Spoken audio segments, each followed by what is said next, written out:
What is inelastic demand?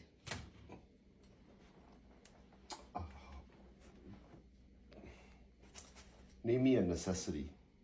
You absolutely have to have it. Water. Okay. The demand for water is inelastic. Water could be a penny, and if you're dying of thirst and water is $10 a bottle, you'll still figure out a way to pay the $10. Housing. Housing, technically, yes and no. You can always find cheaper housing, but like things like in economics, they use examples like fossil fuels, like oil. It's technically, well, maybe that's not a good example. It's basically a necessity. Basically, elastic demand is price sensitive. So something that goes a little bit more expensive, you don't want to buy that anymore. A good example of that is like when, in tough times, eating out. If your wallet is strapped and you lose your job or something like that in a recession, you don't go out and eat, because so the demand for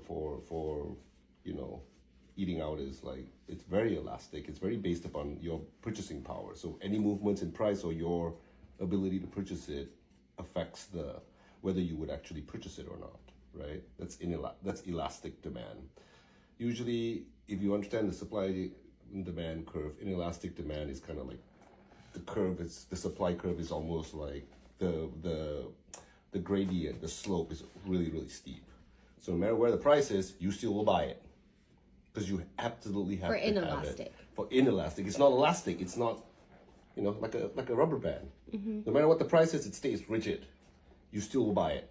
You need it. You can't live without it. Would healthcare be inelastic?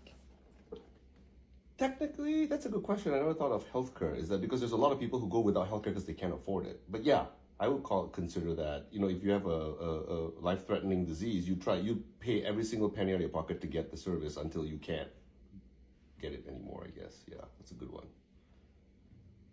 Okay. So